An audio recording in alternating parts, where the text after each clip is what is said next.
दोस्तों, इस साल की जो होली है बेहद ही खास और बेहद ही सुंदर है।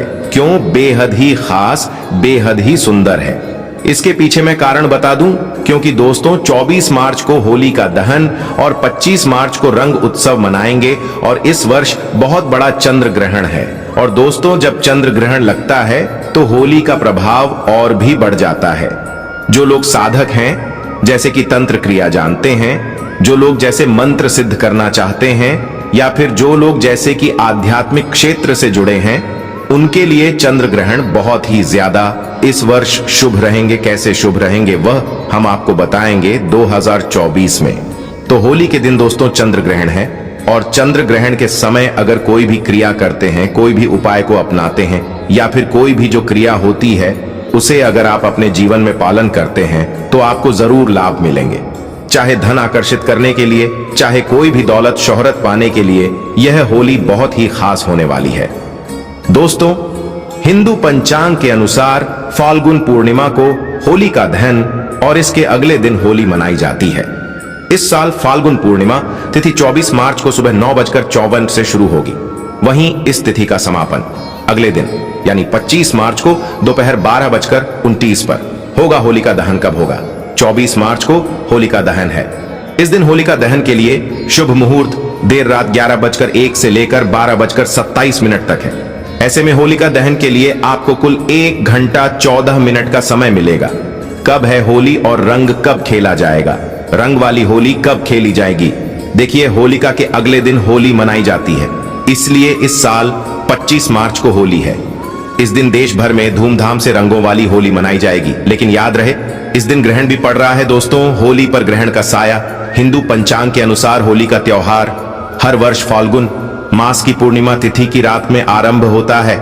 इस दौरान होली का दहन किया जाता है और उसके अगले दिन रंगों से होली खेली जाती है।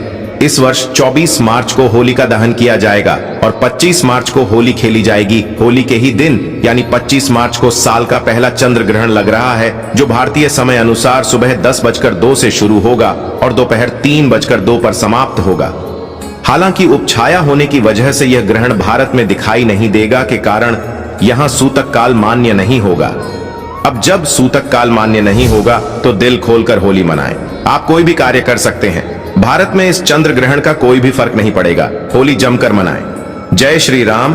भगवान का नाम लेकर होली खेले। आपके ऊपर कभी ग्रहण नहीं लगेगा। राम के नाम से ही ग्रहण शुभ परिणाम देने लगता है, शुभ फल देने लगता है।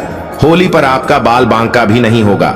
एक बात नोट कर लीजिए, दूर दूर दूर तक इस चंद्र ग्रहण का भारत पर कोई असर नहीं होगा। ये ग्रहण बाहर विदेशों में लग रहा है, वो भी रात के समय, क्योंकि बाहर विदेशों में उस समय रात होगी, इसीलिए भारत में इसका कोई भी असर नहीं है। जब सूतक काल नहीं लग रहा है तो जमकर खेले होली। दोस्तों, होलिका की अग्नि में ये 3 चीज भूलकर भी कभी मत डालना। इससे उल्टा आप पर गरीबी आ सकती है, घर में कंगाली आ सकती है। होली के दिन ऐसी पूजा कभी ना करें। दोस्तों, सनातन परंपरा में होली का त्योहार बुराई पर अच्छाई की जीत का प्रतीक माना गया है। होली का महापर्व खुशियों और रंगों से भी जुड़ता होता है। होली की रात को दैवी शक्तियों की रात माना जाता है। इस दिन आसुरी शक्तियों का नाश होता है और दैवी शक्तियों का उद्गम होता है।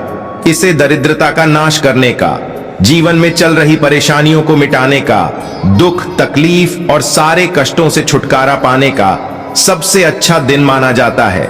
शास्त्रों में, नक्षत्र विद्या में होली की रात को सिद्ध की रात कहा गया है।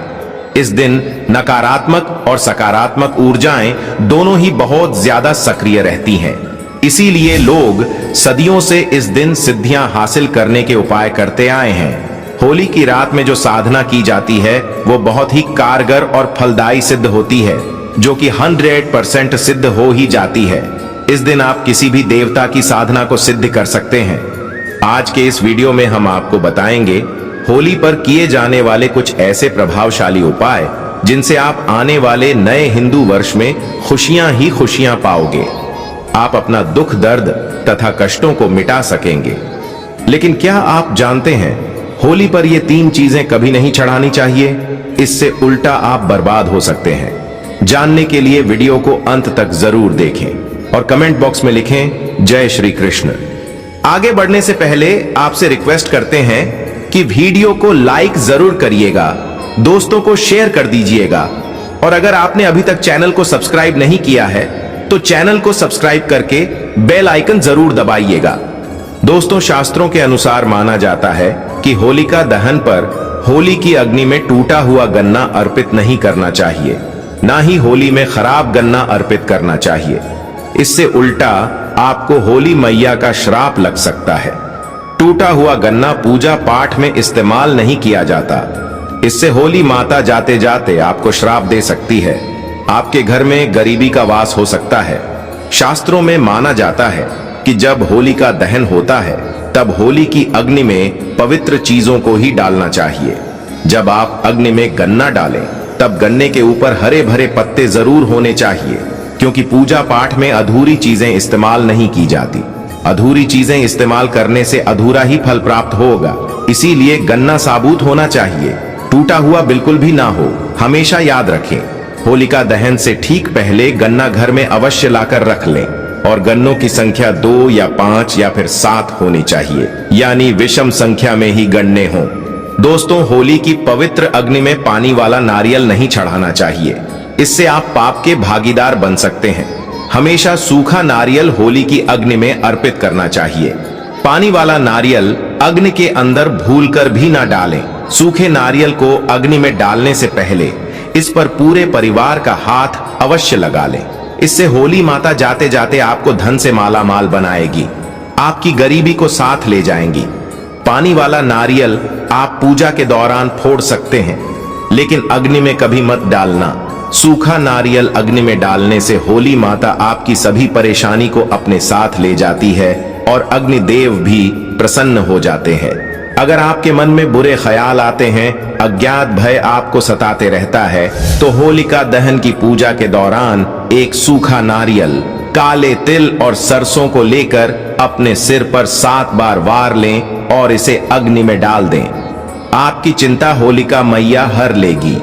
दोस्तों, माना जाता है कि होलिका माता को घर में बनाए भोग अति प्रिय है। आपने अपने घर में जो भी बनाया है माता को अवश्य अर्पित करें, लेकिन याद रहे, गुजिया चढ़ाते समय देख लें कि गुजियों की संख्या 3 नहीं होनी चाहिए। या तो 2 चढ़ा लें या फिर 5, 7, 11 या 21 चढ़ा सकते हैं, लेकिन गुजियों की संख्या 3 नहीं होनी चाहिए। ध्यान रहे कि केवल 1 गुजिया भी नहीं चढ़ाना चाहिए। होलिका दहन में आप बर्फी का भोग लगा सकते हैं और जल अवश्य अर्पित करें। होलिका दहन में गाय के गोबर से बने उपले अवश्य डालने चाहिए। दोस्तों, होली की अग्नि में आप हरा चना, गेहूं की बालियां, कोई भी नई फसल अवश्य अर्पित करें। इससे आपके घर में अन्न धन की कभी कमी नहीं होगी। जब आप माता को बालियां अर्पित करें तो देख लें, टूटी हुई बलियां ना हो, सूखे हुए पत्ते ना हो, बालियां एकदम हरी भरी होनी चाहिए।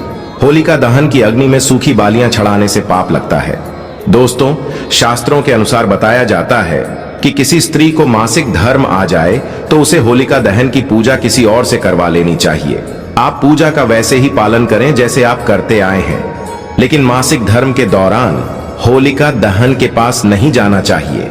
आप दूर से होलिका दहन देख सकते हैं और आप किसी और से पूजा पाठ करवा सकते हैं। इससे भी आपको फल की प्राप्ति अवश्य होगी। दोस्तों, होलिका की अग्नि में चावल के बने पापड़ और कच्चे चावल अवश्य अर्पित करने चाहिए। होलिका दहन में चावल अर्पित करने से धन की प्राप्ति होती है। इससे आपके घर की गरीबी नष्ट हो जाएगी। कचरी, पापड़ आदि होलिका दहन में अवश्य अर्पित करना चाहिए। इसे होलिका दहन से पहले झूठा नहीं करना चाहिए। जो आपने कचरी, पापड़ आदि बनाए हैं उन्हें होलिका की अग्नि में अवश्य अर्पित करना चाहिए। इससे आपके घर में धन की कभी कमी नहीं होगी। दोस्तों, माना जाता है कि होलिका दहन से पहले होली की अग्नि में बगैर अर्पित किए गुजिया नहीं खाना चाहिए। जब आप माता को इनका भोग लगा दें तभी आप उनका सेवन कर सकते हैं और अपने परिवार में सभी सदस्य एक दूसरे को गुजिया अवश्य खिलाएं। इससे आपसी प्यार मजबूत हो जाता है। माता को भोग लगाने से पहले गुजिया झूठी ना करें। जब आप पूजा वगैरह कर लें तब उसके बाद आप गुजिया खा सकते हैं। हमेशा याद रखें, माता को गुजिया का भोग लगाने के बाद कन्याओं को गुजिया अवश्य खिलाना चाहिए और दक्षिणा भी देनी चाहिए।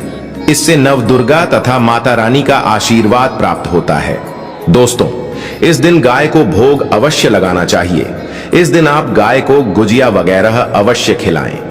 गाय को मीठा भोग खिलाने से कई जन्मों तक पीढ़ी दर पीढ़ी राज करती है। इससे सभी देवी देवताओं को भोग लग जाता है। इस दिन आप कुछ करें या ना करें, लेकिन गौ माता को गुजिया का भोग अवश्य लगा दें। इससे होली मैया का आशीर्वाद सदैव आप पर बना रहेगा। दोस्तों, चाहे कुछ भी हो जाए, होलिका दहन के बाद उसके अगले दिन होली की राख को आप घर में जरूर लेकर आना और पूरे परिवार के मस्तक पर उसे लगाना। इस राख को आप काले कपड़े में बांधकर हमेशा घर में संभाल कर रखें और छोटे बच्चों के मस्तक पर इसे तब लगाएं जब उन्हें नजर दोष लग जाए। इससे नजर दोष, बुरा साया आपके बच्चे के आसपास भी नहीं भटकेगा। होलिका दहन की राख को आप काले कपड़े में बांधकर दुकान के गल्ले में या फिर लॉकर में रख सकते हैं। इससे धन में बढ़ोतरी होती है। इससे आपके धन को किसी की बुरी नजर नहीं लगती। होली की राख से आप काफी कुछ कर सकते हैं, जिससे आपके घर में धन दौलत, सुख, समृद्धि की प्राप्ति तथा नकारात्मक ऊर्जा नष्ट की जा सकती है।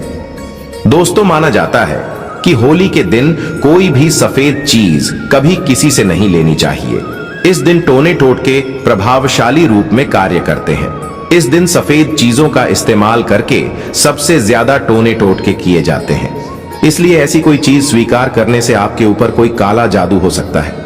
इस कारण होली के दिन आप सफेद चीज भूलकर भी किसी से मत लेना।